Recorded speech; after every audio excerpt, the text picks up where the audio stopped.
Companies need to stop blaming staff performance when leadership is the one playing hide and seek. The problem isn't your team, it's your leadership. Listen, you don't need enough training. You need a leader who actually leads every time. When something goes wrong at work, the first response is, let's host a training. Let's schedule a webinar. Let's review the policy. But when are we going to talk about the fact that the actual problem might really be leadership and not that you have a communication problem? You have a trust problem. You don't have a training gap. You actually have an accountability avoidance issue. Yeah, I said it. And people don't leave jobs because of skill gaps. They leave because of silence, micromanagement, toxic favorites, and leaders who disappear until it's time to blame someone or write you up.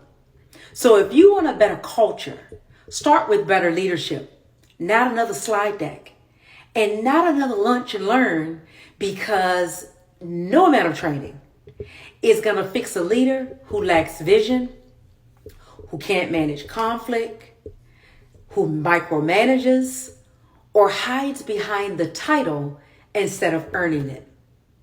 Culture is not built in training. It's built in how leaders show up every single day. Now share and comment and tap that screen to show me some love.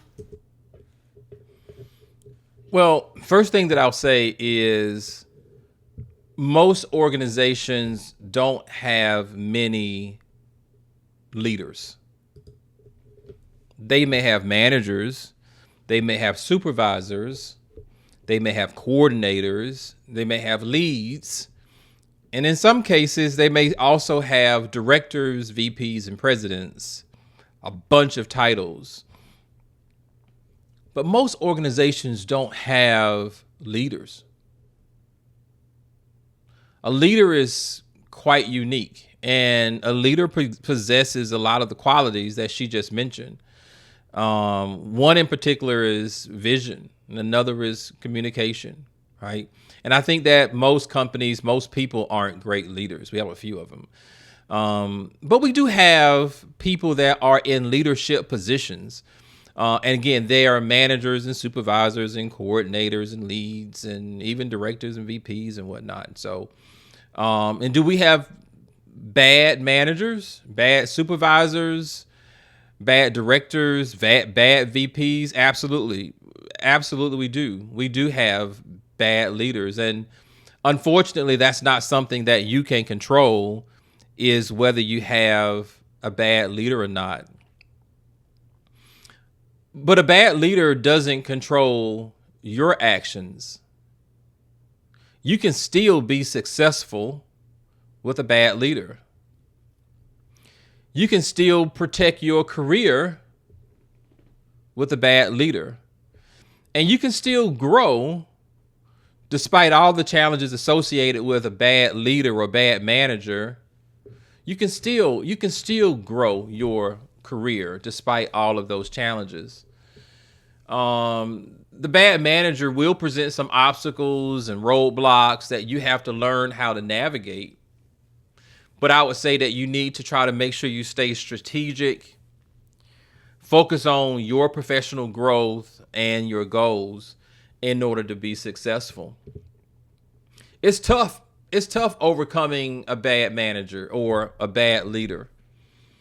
But you have to learn how to get around it, how to navigate it, how to work through it. You have to learn those things. But again, I say, when you are put in those situations, it's not the end of the road. I would say the first thing you need to do is kind of understand the situation that you're in.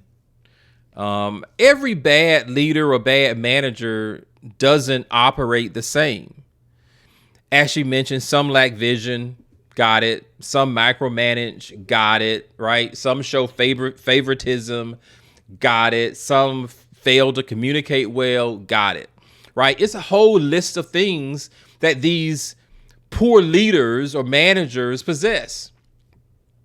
I think it's critical for you to go and find out and understand the situation you find yourself in, so that you understand how to tackle it, how to take on that situation head on. If you don't understand that my manager is a micromanager, you don't know how to deal with it. You won't know how to deal with it. You have to truly understand the situation.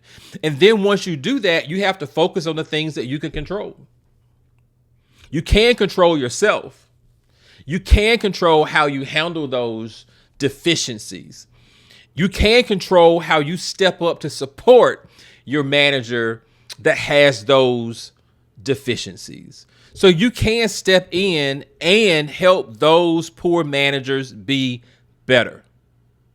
Don't focus on the negative. Focus on what things you can do that makes them better. You will become an invaluable resource.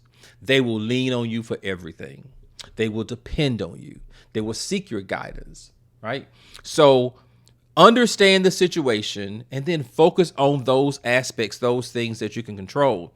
I will also say building relationships, alliances, networks, building it within your organization and outside of your organization is also essential, because just because you have a bad manager doesn't mean that it's going to derail, or it has to derail, your career. If you have strategic alliances across the organization, your career still can grow. Because again, the reality is that you're going to have bad leaders, or you're going to have leaders that are better than others. You're going to have managers and supervisors that aren't good at what they do. You're going to even have VPs and directors, presidents that are not good at what they do. It's okay. You continue to focus on your career. You can continue to focus on growing your team and supporting that manager. Last thing I'll say is this. Make sure that you pick your battles, right? This manager may have this issue in terms of communication, may have this one in terms of favoritism, may have this one in terms of micromanagement. You don't know what they have, right? Pick your battles. Can't fight everything at once. Work on one. Continue to move forward. But pick your battles. We got a long fight ahead of us, especially when you're dealing with a bad manager.